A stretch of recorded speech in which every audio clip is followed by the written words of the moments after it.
first impressions, meh.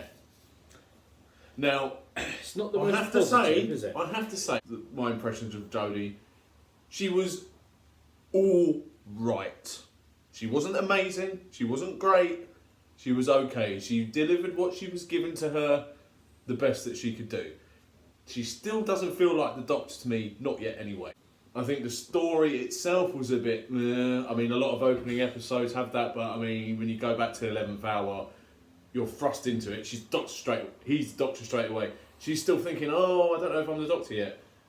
Right, that whole amnesia thing needs to fuck off. Yeah. It's laboured too much. Here's the thing. I think 11th hour hit it perfectly. Yeah, because he knew he was the Doctor. Yeah.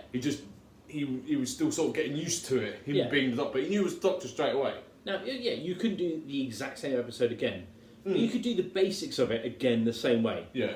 Aliens come to Earth, the Doctor's like, okay, I'm stripped of TARDIS, sonic screwdriver, whatever, blah, blah, blah, blah. Yeah, but you've had this done before. Just do it. And now all of a sudden it's like, oh, a bit of adrenaline, I know who I am now. It's like, no, you've always known who you were, apart from some of the old series, but they've kind of sort of built up from that. So that whole kind of amnesia thing is tired as far as I'm concerned. Yeah, it's not worth it. In terms of the characters, Bradley Walsh, he was probably the best of the bad bunch. Now, I have to say, Ryan, I think his name is, Ryan the Yellow Beanie, he was all right. I mean, I didn't really feel his struggle because they tried to make out like, okay, I'm not obviously going to talk about dyspraxia because I don't know what it's like. I don't suffer from it. I know people who do. To be fair, they were trying to play up they as are he's a disabled black They man. are labouring that point in the same way that they shoehorned in the fact that Bradley Walsh has cancer or had cancer.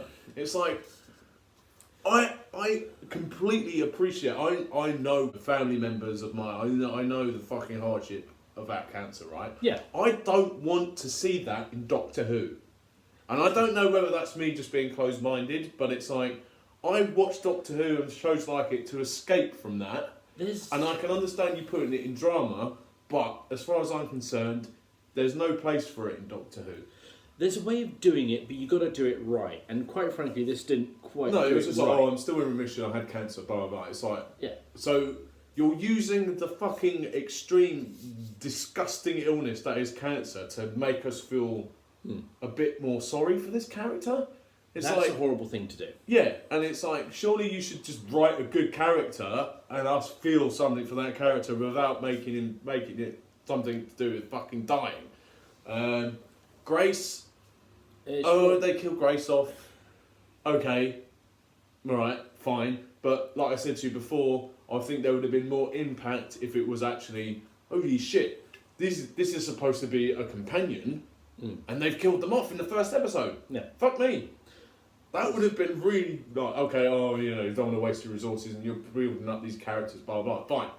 But I think that would have had more of an impact than a character who was alright, but again, in one episode, if it was after maybe three episodes... One episode means nothing in terms of who they are. I just don't care. I really don't. No. The villain... He stuck teeth in his face, that's all he did. Yeah, I mean, it was just okay, the costume was cool. And what the reason behind it was, I want to fight something. It's basically I'm hunting on Earth. I'm hunting on Earth to find this one random person that just happens to be the best. Yeah, this is the best trophy that I can have, aka Predator. Right? Okay, we've seen. And this. It's not like a military person. It's not someone who's like a martial artist or someone who's skilled in any way. And I suppose the whole point is shithead. Anyone, it's like random person could be, the whole point was, I'm really important, and then it turns out, actually you are really important to this alien. Oh, isn't that nice? Well, but again, don't care. Special effects, brilliant. I will give it this. That's where the points are. This is the best looking that Doctor Who has looked, arguably ever, probably. Yeah, no, at least since probably more since the Matt Smith's second season, series 6.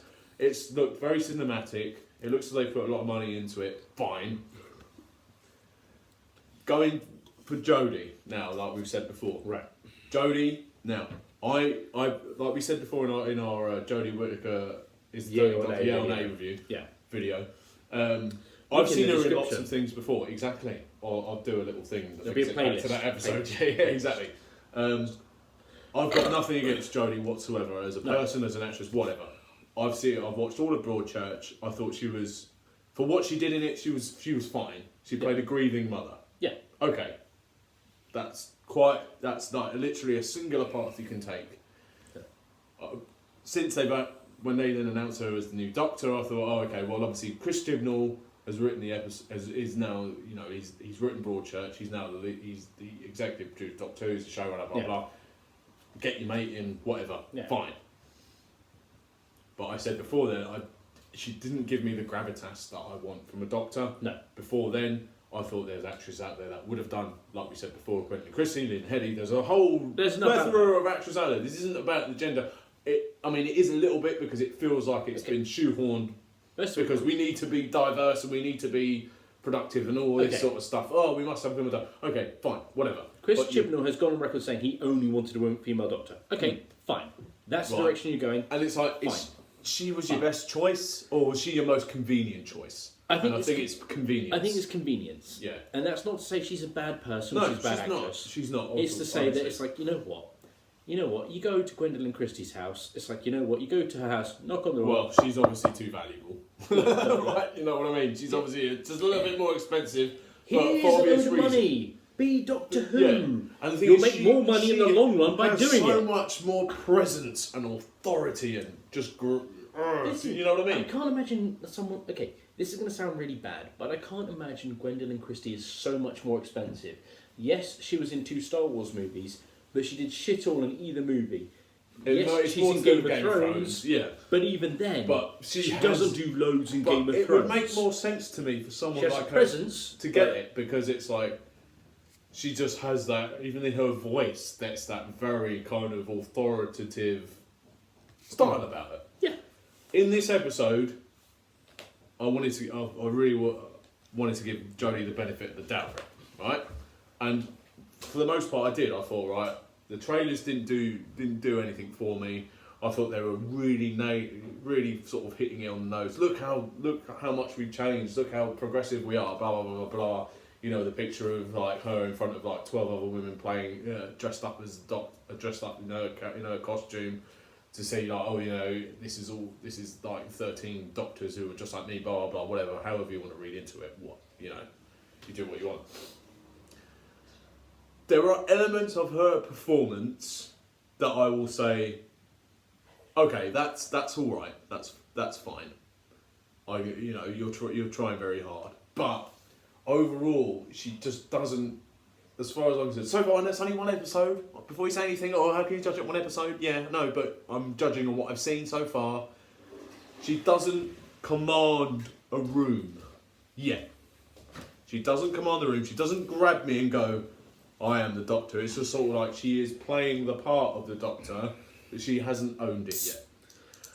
Story was just meh. I mean, it's just, you know, things have to be put in place. The best thing, like we said before, was the end. The best part of this was the end credits. End credits was amazing because it's like proper and it was Doctor just like, old school okay. credits. And now if that's what they're going to do for the introduction of the next episode. Okay, the TARDIS not being there, you know, I'm used to that in older I would stories. like to have seen the inside of the Even TARDIS, even but right at the that's end, personal preference. even I'll right give at the end, where she go, you know, they could go into it without showing you the interior. I mean, if the whole point is we don't want to give away what we've done with the TARDIS this season, even if you just say show them going into it and then it cuts off, then that's fine. But overall, I wouldn't say I hated the episode. I thought it was just there. Well, it's the thing. It could have been like an episode 6 of the season, and I wouldn't have known any different. It didn't really go, oh my god, this is a new season with a new Doctor. This is amazing. It was just 5.5 out of 10 is what I'll give it. And I will, because I thought if I'm going to hate this episode, then that's it. It's gone. But I will watch it next week, and I'll watch it the week after. We did do the whole 3 things. We promised 3. We promised 3. And to be fair to them, they didn't labour the point that, oh my god, it's a female Doctor. No. And I'll give them credit for that. Yes, because that is very it's like, okay, good. good. You can see the direction they could have gone with it, and they didn't, and I will give them full credit for that. Yeah, but things need to pick up. Okay. And the next time trailer, all it showed was a bunch of actors and their names. Yeah. Great. Who gives a shit? I don't recognise any of. I recognise a few of names, them. and that's it. Yeah, and it's like, okay, fine.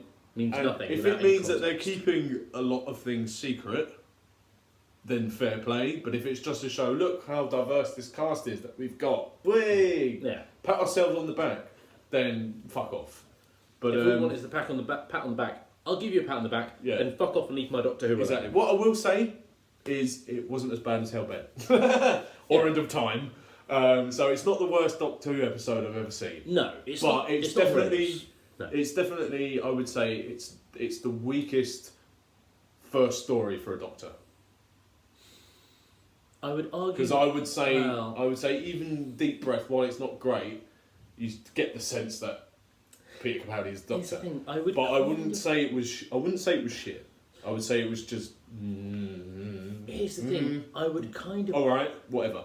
Here's the thing. I would argue against that. I wouldn't say it's amazing. I would argue against that, but only with one episode and one particular one. That's Rose. Well, the Twin Dilemma. Yeah, actually, the Twin Dilemma was pretty shit. No. But Rose, yeah, because that had to set up a whole. They had to set up a franchise, bringing it back. No, which is why I would take Rose over this purely because Christopher Eccleston made that story, and the whole speech about the Earth is turning at this amount of miles an hour. Okay, it wasn't good. Don't get me wrong, but I just think this was kind of like it was a bit by the numbers, and it didn't really feel like I was watching Doctor Who. No, it just felt like I was watching anything else. But there were elements in there. Okay, fine. And I would say actually, Jodie wasn't the worst part about this story. No, so but I would still say five nerder woos out of 10. 5 nerder woos out of 10. Beers, 5 beers out of 10. Woo! There we go. Right, and the only thing I'm going to add to this is I'm going to point at the Star Wars prequels, and I'm going to use this. In what way? Here's the thing: good actors can get dragged down by a bad story. Yeah. Oh, don't get me wrong. Some of the acting in it was piss poor. Oh yeah, I'm agreeing. And the dialogue was piss poor. But then, what do we expect from Chibnall at this stage? I'm agreeing with you for one actor or actress, which is Jodie Whittaker, because the term is still actress as far as I'm concerned. Yeah, because I'm still an old man. But they don't give a shit. I can't be bothered to keep thinking about things anymore. Here's the thing: it's like no one can argue that the prequel trilogy is the best written films of all time. They're not. Not by a long shot. The plot is good, but the story themselves. The plot does feel like Star Wars. The plot feels like Star Wars. It still feels like Star Wars. But the stories themselves aren't written very well. Yeah. And the thing is, I think anyone who's watched anything that Ewan McGregor, because I'm going to use him as an example. Because he's a good actor. He's a great actor. He's been in a lot of stuff, and he's been very good in all of those things. Yeah. I think, but then, except for.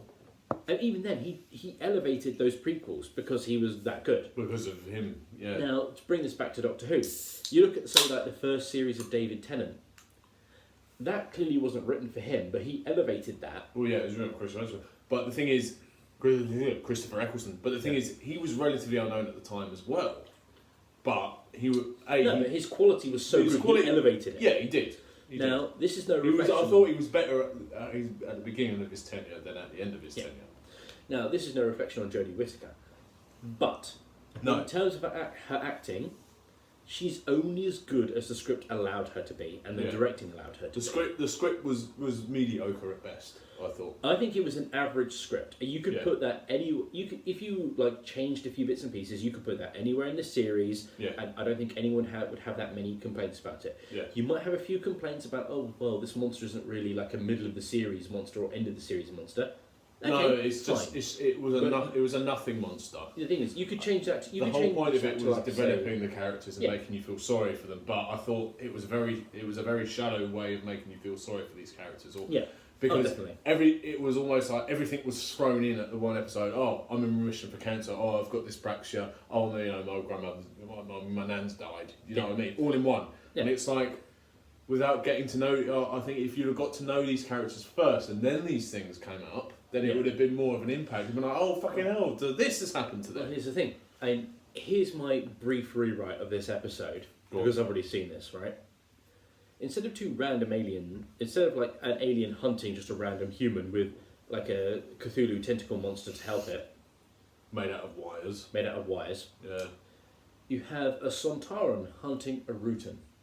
See, the thing is, they need to do. Maybe That they will. I don't know. Maybe they're keeping it a secret. But I think the whole point we've never really seen the Rutans properly, and No. we've never really seen that. But I suppose they don't want to lump in a fucking like a classic villain at the For beginning. those who don't know, Rutans are basically shape-shifting aliens, and the Sontarans have been at war with them for God knows how long. And ironically, Horror of Fan Rock is basically, it's funny because there isn't a Sontaran on there. It's a Rutan story. Yeah. And the ironic thing is, they've had Sontaran stories before then, and it's like, oh, this is from the other side of it. Yeah. So here's what you could have done with this story. It's like the alien sends a scanning thing down. It could be the tentacle monster if you want it to be. It doesn't matter. It's like, oh look, it's found this one random person. We reckon it's a Rutan. Here's a Sontaran. Oh, something we all know already. Yeah, I think Hunting this one person because it reckons it's a Rutan. Yeah. Wants to kill it. Yeah, That's your story. yeah, It still makes sense of everything else. You don't have to change too much. And you know what? Everyone knows what Sontarans are like. yeah, And it's not too intimidating. yeah. Now, It was a bit of fluff. Let's put it this way. It was a bit of fluff. yeah. And the end sequence with them all in space, it did remind me a little bit of the transmat between fucking. Between Genesis of the Daleks. Between Genesis of the Daleks and Revenge of the Cybermen. I was like, okay, fine. But obviously they're gonna have to explain the fact that they can all breathe in space somehow. Unless they get saved right away, but even then they should have technically died straight away. But I've just got a sneaking suspicion that the theme, even though there isn't an overarching plot, as they've said apparently, it will be very much a John Pertwee style season where she'll be looking. Obviously John Pertwee's first season was all on Earth, but I think this will be like the search for the TARDIS, and then maybe right at the end she'll get it, and then it'll be like right off to anywhere and everywhere. Yeah. Because somehow I think they'll find conveniences of trying to get from A to B. Yeah. But I would say it hasn't put me off watching the rest of the series, but it hasn't filled me with any kind of hope. It hasn't made much of an impression on me. No. I don't hate it. I thought I was going to absolutely despise it, but I will say I don't. I don't know it's bad, but I don't despise it. Oh no, I agree with you. And I think it will get better, but there are a lot of things in it that just make me feel like, man, I just don't. Who gives a shit? I'm exactly where I was before, because it's like, okay, I was willing to give Jodie a free pass, and she proved herself worthy enough, at least in this episode. That's fine, because she was all right. I understand that sometimes scripts get written badly, or directors don't really know what they're doing. It happens. Well, it's I fine. think there was a lot. I think that speech of we can evolve and we can appreciate what we had before. Okay, that felt very much shoehorned into to the hardcore fans. The hardcore fans. We can change and we'll be all right. It'll be fine. Fine. If you want us to change and evolve with you, why don't you tell us a really good story that makes us want to change and evolve with you? And you can do that in the first episode. This one was the story was non-existent as far as I'm concerned. Yeah, there was no story. Yeah, no. But I will. I'll give it a go next week. This is it. I'm going to watch it next week. Like I said, I've promised 3 episodes. We did. Well, we'll give it a go in the next 2 weeks. We'll give it a go in the next 2 weeks because we've done 1. We did 2 and 3. To me, it wasn't so offensively bad that I refused to watch it. It was just, like I said before, it was just. This is it. Shrug. It was a shrug episode. It's like, you know what? You watch like to use a Chris Chibnall episode, 42. It's like it was an episode you could watch it, shrug. It wasn't good. It was a nothing episode. It wasn't good. It wasn't bad. It was just there. It was a nothing episode. Yeah. And before you say, "Oh, you're just saying," no, there have been many times where we've commented on all the other Doctors about there being nothing episodes. There were nothing episodes in every single season up to this point. This one was also a nothing episode. All right. And in fact, it wasn't as infuriating. Like I said before, it wasn't as infuriatingly, offensively bad as some of the episodes that we've talked about in the past that we will do when we do our top. Oh, there we go. That's a nice segment. When we do our top 10 worst Doctor Who new series stories. Keep an eye out for that because that'll be happening sometime. Yeah, it will do. It will do, definitely. Right then. Well, I think that's a good way to close it up. Yeah, Jodie, not bad. We'll see what she does. I don't hate her. Don't hate her. I personally think Don't love it yet, we'll see. I really hate the costume. I will say. I think. Yeah. Like I said several times before, I really liked Capaldi's costume on her. I think that really suits her. That's the thing. What? And it's like, please go to that at some point if soon you popped her in your second series, because that's definitely going to happen. If you put her in an old school costume for an entire episode, like put in Tom Baker's costume, the exact that's what I mean. with like it her just size, did suit her. full scarf and everything. They go to this one. Perfect. It's just like no. You actually look right. I'll give her a lot of credit. You actually looked like the Doctor for most of the episode until the end, where she changed his costume into the new one, and then it was just like. It's a weird thing to say that, but it makes so much sense. I actually agree with Yaz on this one. It's like, that's what you're going with. I was like, okay, fine. I appreciate that line. That's what you're going with, is it? Fine. Yasmin Khan, the police officer. Yeah. Ryan Sinclair, the warehouse worker. Dude.